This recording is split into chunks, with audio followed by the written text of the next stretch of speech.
آج میں آپ کو ایک ایسا وظیفہ بتاتا ہوں کہ اگر آپ پر کسی نے جادو کیا ہو، چاہے وہ کالا جادو ہو یا کسی اور قسم کا جادو ہو، یا آپ کے رشتہ داروں میں سے کسی نے آپ پر کیا ہو، یا آپ کی بیوی پر کسی نے کیا ہو، یا آپ کے شوہر پر کسی نے کیا ہو، یا آپ کے بچوں پر کسی نے جادو کیا ہو، لیکن میں آپ کو ایک ایسا وظیفہ بتاؤں گا کہ جب آپ اس وظیفے کو پڑھ کر اس شخص پر دم کرو گے جس پر جادو ہو چکا ہوگا، وہ سارے کا سارا جادو ختم ہو جائے گا، چاہے وہ جس قسم کا بھی جادو ہو۔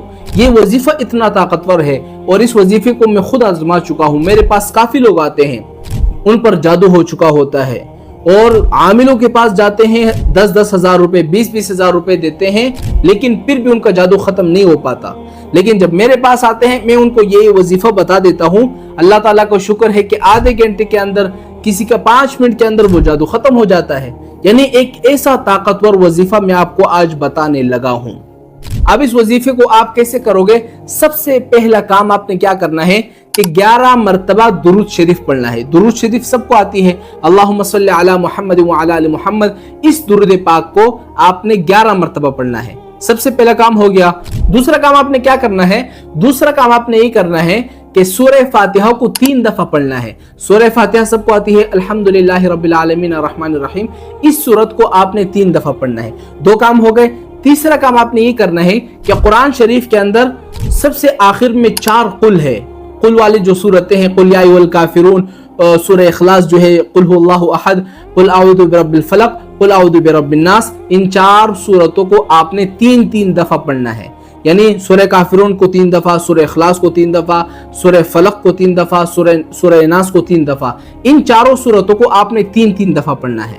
چوتھا کام آپ نے کیا کرنا ہے؟ چوتھا کام آپ نے یہ کرنا ہے کہ آیت الکرسی کو آپ نے 3 دفعہ پڑھنا ہے۔ آیت الکرسی سب کو آتی ہے، اللہ لا الہ الا هو الحی القیوم۔ اس آیت الکرسی کو آپ نے 3 دفعہ پڑھنا ہے۔ پانچواں کام آپ نے کیا کرنا ہے؟ پانچواں کام آپ نے یہ کرنا ہے کہ آیت الکرسی کے سب سے آخر میں ایک لفظ ہے، اس لفظ کو آپ نے 9 دفعہ پڑھنا ہے۔ 9 دفعہ۔ وہ لفظ کون سا ہے؟ آپ دیکھیں گے آیت الکرسی کے سب سے آخر میں وَلَا يَؤُودُهُ حِفْظُهُمَا وَهُوَ الْعَلِيُّ الْعَظِيمُ۔ ان الفاظ کو آپ نے 9 دفعہ پڑھنا ہے۔ چھٹا کام آپ نے کیا کرنا ہے؟ چھٹا کام آپ نے یہ کرنا ہے کہ قرآن شریف کے اندر ایک آیات ہے، اس کو آپ نے 3 دفعہ پڑھنا ہے۔ وہ آیت کون سی ہے؟ لَقَدْ جَاءَكُمْ رَسُولٌ مِّنْ أَنفُسِكُمْ عَزِيزٌ عَلَيْهِ مَا عَنِتُّمْ حَرِيصٌ عَلَيْكُمْ بِالْمُؤْمِنِينَ رَءُوفٌ رَحِيمٌ فَإِن تَوَلَّوْا فَقُلْ حَسْبِيَ اللَّهُ لَا إِلَٰهَ إِلَّا عَلَيْهِ تَوَكَّلْتُ وَهُوَ رَبُّ الْعَرْشِ الْعَظِيمِ۔ اس آیات کو آپ نے 3 دفعہ پڑھنا ہے۔ اور 7واں کام آپ نے کیا کرنا ہے؟